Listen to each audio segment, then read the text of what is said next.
বরাকে যোগাযোগ ব্যবস্থার আমূল পরিবর্তন ঘটাতে কাজ শুরু করেছে সরকার। বরাকবঙ্গের সভায় বললেন মন্ত্রী কৌশিক রায়। বরাক উপত্যকার আর্থিক বিকাশ হতে হলে সবার আগে যোগাযোগ ব্যবস্থার আমূল পরিবর্তন ঘটাতে হবে। রাজ্য সরকার কেন্দ্রের সহযোগে সবার আগে সেই কাজটাই করছে। বরাক উপত্যকা বঙ্গ সাহিত্য ও সংস্কৃতি সম্মেলনের উদ্যোগে আয়োজিত আলোচনা সভায় মুখ্য বক্তা হিসেবে একথাই বলেন বরাক উপত্যকা উন্নয়ন বিভাগের মন্ত্রী কৌশিক রায়। দীর্ঘ বক্তৃতায় তিনি মহাসড়ক, বড়াপানি 5 গ্রাম হাই স্পিড এক্সপ্রেসওয়ে সহ আরও কিছু 4 লেন রাস্তার কথা বলেন অ্যাডভান্টেজ আসামের মাধ্যমে আগামী দিনে 5 গ্রামে শিল্পায়ন হওয়ার সম্ভাবনার কথাও। অনুষ্ঠানে বরাকবঙ্গের আকাদেমি পত্রিকার উন্মোচন করেন মন্ত্রী কৌশিক। আরো অনেকগুলি প্রকল্প নিয়েছে, যেটা হলো শিলচর জিরিবাম, যেটা আমি আগে বলেছি। শিলচর থেকে জিরিবাম 4 লেন রাস্তা যেটা আছে, এটা 1100 কোটি টাকা সরকার ইতিমধ্যে 1205 কোটি টাকা এটার জন্য সরকার মঞ্জুর করেছে। টেন্ডার হয়েছে, কাজ শুরু হয়েছে। আপনারা দেখেছেন যে কাজ শুরু হয়েছে। এটার মধ্যে ল্যান্ড একুইজিশনে অনলি কনস্ট্রাকশন। শিলচর থেকে ভাইরেংটি আপনারা লক্ষ্য করেছে যে এটারও রাস্তার কাজ ধলাই হয়ে শুরু হয়েছে। এটার জন্য 1100 কোটি টাকা খরচ হচ্ছে। শিলচর থেকে চুরাইবাড়ি পর্যন্ত যে রাস্তা, সেটারও কাজ ইতিমধ্যে শুরু হয়েছে। 7টা প্যাকেজের মধ্যে 4টা প্যাকেজে কাজ শুরু হয়েছে। এটার জন্য 3471 কোটি টাকার কাজ ইতিমধ্যে শুরু হয়েছে। এখন প্রয়োজন হলো যে শিলচরকে একটা আউটার রিং রোড করা, যেটা আপনারা লক্ষ্য করেছেন যে চুরাইবাড়ি যে রাস্তা যাবে সেটা আইএসবিটি থেকে যাবে। আইএসবিটি ক্রস করার পরে যে জায়গা আছে সেখানে আমরা একটা ব্রিজ ফ্লাইওভার তৈরি হবে কল্যাণী হসপিটাল পর্যন্ত। কল্যাণী হসপিটাল পেরোনোর পরে যেটা শ্রীপুনা আছে আইটিআই সামনে, সেখানে একটা আরবি আছে, আরেকটা নতুন আরবি তৈরি হবে। তারপরে আমরা যখন শালচাপড়া কাটাখালের মধ্যে যাব, পুরানো একটা রেল রোড ব্রিজ ব্রিটিশের সময় ছিল, যেটা আজকের দিনে বাইপাস হয়েছে, সেখানে একটা নতুন ব্রিজ তৈরি হবে। আর এর পরবর্তীতে 5 গ্রাম বাইপাস, আমাদের বদরপুর বাইপাস হয়ে মালুয়া কাছে গিয়ে সেই রাস্তাটা বেরিয়ে যাবে। আমরা শিলচর জিরিবাম যে রাস্তা, শিলচর বাইরেংটি যে রাস্তা যাচ্ছে, সেই রাস্তা শিলচর বাইপাসে কিছু এলাকাতে টাচ করে যাবে। এখন নতুন দুটো প্রস্তাব নেওয়া হয়েছে। সেই প্রস্তাবটা এই যতগুলি আমি বললাম, এগুলা সব স্যাংশন হয়েছে, স্যাংশন হয়ে কাজও শুরু হয়েছে। খালি হাই স্পিড করিডোর আর কয়লাপুর সাংরুম বাদ দিয়ে এখন আমাদের একটা প্রয়োজন হলো যে আইএসবিটি থেকে সোনাবাড়ি ঘাট পর্যন্ত যে বাইপাসটা আছে, সেই বাইপাসটাকে ডাবল লেন আছে, সেটাকে 4 লেন করা। এটার একটা প্রস্তাব গেছে। আর আমরা আইএসবিটি থেকে যারা করিমগঞ্জ, শ্রীভূমি, হাইলাকান্দি থেকে আসবেন, তারা শিলচর শহরে না ঢুকে বাইপাস হয়ে তারা সোনাবাড়ি ঘাট হয়ে গিয়ে আমরা সেই রাস্তা কমপ্লিট হয়ে গেলে সেটা আমরা এয়ারপোর্টে চলে যেতে পারবো।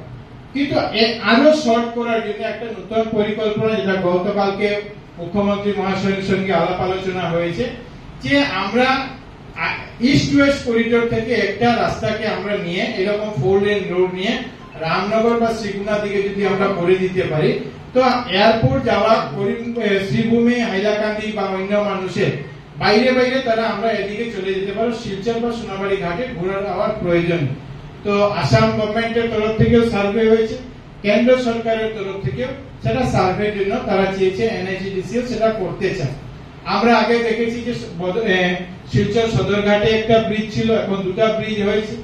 আমরা অন্নপূর্ণা ঘাটে যখন ব্রিজ হয়েছিল, এবং সেই সময় যখন সরকার ঘোষণা করেছিল যে বরাকের উপরে আমরা 5টা ব্রিজ করব, আমরা অনেক সময় দেখি আজকের দিনে বিভিন্ন সংগঠন বরাকের 5টা ব্রিজ কোথায় গেল, হিমন্ত বিশ্ব শর্মা জবাব দেও, বিজেপি জবাব দেও, এই কথাগুলো আসে।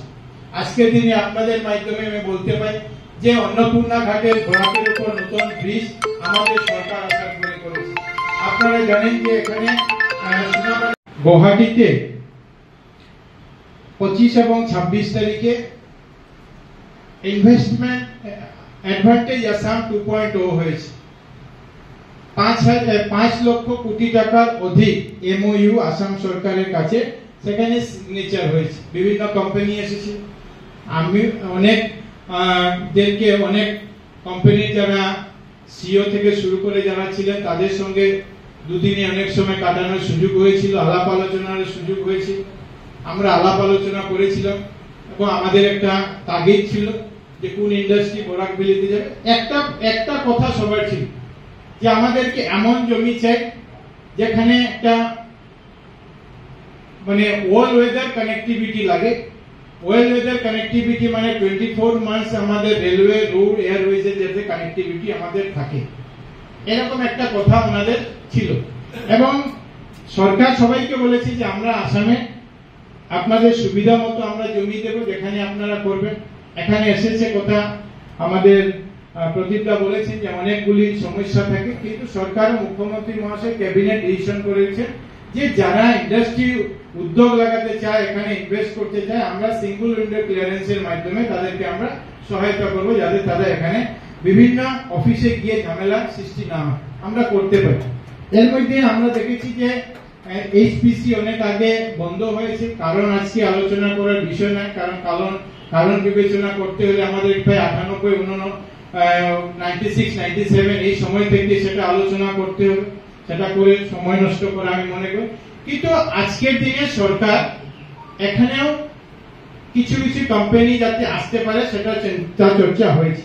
আপনারা জানেন যে কাছাড় পেপার মিল যেটা ছিল আগে, সেই কাছাড় পেপার মিলে যাদের বকেয়া ছিল এমপ্লয়ি ওয়ার্কারের যে ছিল, সেটা সরকার ইতিমধ্যে, আসাম সরকার সেটা তাদেরকে মিটিয়ে দিয়েছে। এবং মিটিয়ে এখানে যে জমি ছিল 2916 বিঘা যেটা জমি, সেই জমির আজকের দিনে আসাম সরকার সেই জমির আজকে মালিক। এবং এখান থেকে সরকার প্রায় 209 বিঘা মানে 69 একর জমি সরকার বিভিন্ন কোম্পানিকে অ্যালটমেন্ট দিয়েছে। এনআরএল কে প্রায় 136 বিঘা জমি এখানে আসাম সরকারের তরফ থেকে দেওয়া হয়েছে, যেখানে এনআরএল প্রায় 100 কোটি টাকার ইনভেস্টমেন্ট তারা এখানে করবে। এখানে ওএনজিসি কে 12 বিঘা মতো জমি দেওয়া হয়েছে, ওএনজিসি 40 কোটি টাকার ইনভেস্টমেন্ট সেখানে করবে। এমএসএমই সেক্টরে 60 বিঘা জমি দেওয়া হয়েছে, তারাও প্রায় 200 কোটি টাকার এখানে একটা ইন্ডাস্ট্রি লাগাবেন, পরিকল্পনা, ইনভেস্টমেন্ট করবেন, এরকম একটা পরিকল্পনা হয়েছে। এছাড়া আজকে যত সময় ফাইনাল হয়নি, এই জন্য আমি সেই নামটা বলছি না, আরেকটা কোম্পানির সঙ্গে আসাম সরকারের আলোচনা চলছে, এবং সেটা হলো যে আমরা ব্যাম্বো থেকে মিথানল যাতে আমরা তৈরি করতে পারি। আজকে জানেন আপনারা গ্রিন এনার্জির কথা বিভিন্ন ভাবে বিভিন্ন সময় আলোচনা হচ্ছে, চর্চা হচ্ছে, তো সেটা যদি আমরা করে নিতে পারি তো প্রায় 2000 কোটি টাকার ইনভেস্টমেন্ট, অ্যাডিশনাল ইনভেস্টমেন্ট আমরা এইচপিসির মাটিতে আমরা করতে পারবো। সঙ্গে সঙ্গে স্টার সিমেন্টও একটা এমইউ করেছে যে তারা কাটিগড়া এলাকায় একটা নতুন ইন্ডাস্ট্রি তারা একটা তৈরি করবেন, সেটারও একটা পরিকল্পনা ইতিমধ্যে হয়েছে। তো সরকারের ইচ্ছা আছে, মুখ্যমন্ত্রীর ইচ্ছা আছে যে বরাক ব্রহ্মপুত্রের সম উন্নয়ন, সম বিকাশ আমরা করতে পারি। বরাকের মানুষের মনের যে দুঃখ বেদনা বিভিন্ন সেই 61 ইংরেজি থেকে আছে যে আমরা বঞ্চিত, অবহেলিত, সেখান থেকে এগিয়ে নিয়ে যাতে আমরা আসাম হিসাবে আসামে 3,30,00,000 মানুষের উন্নয়নে কাজ করতে পারি, সেই চিন্তা একটা আসামের মুখ্যমন্ত্রী মহাশয়ের আছে। আপনারা জানেন যে এখানে মিনি সচিবালয় কোঠার কাজ চলছে। এই জাতীয় আলোচনা হলে পরে আমরা ঋদ্ধ হই এবং আমরা অনেক কিছু জানলাম, এবং আমরা আরো আনন্দিত হব যে 26-এর মধ্যে আমার একটা খুব বাসনা ছিল, গাড়ি চালাতাম তো, আমার এক ছাত্র এমএলএ আগে যে আমার মিশন রঞ্জন দাস, ওকে বলেছিল আমার একটা শখ যে আমি গাড়ি চালিয়ে নতুন রাস্তা দিয়ে গুয়াহাটি যাব, জানি না সেটা হবে কিনা। তো মন্ত্রী আশ্বাস দিলেন 26-এর মধ্যে হবে। এখন অবশ্য আমার বাড়ির মানুষ আমাকে গাড়ি চালাতে দেয় না, বয়স তো প্রায় 74 হয়ে গেছে, তবুও আমি কারোর সঙ্গে যেতে পারি, এটা আমি আশ্বস্ত হলাম। কারণ দীর্ঘদিন হয়ে গেছে আমাদের বরাকের কান্না বলুন, বঞ্চনা বলুন, আমরা এটার সঙ্গে অতপ্রতভাবে জড়িত।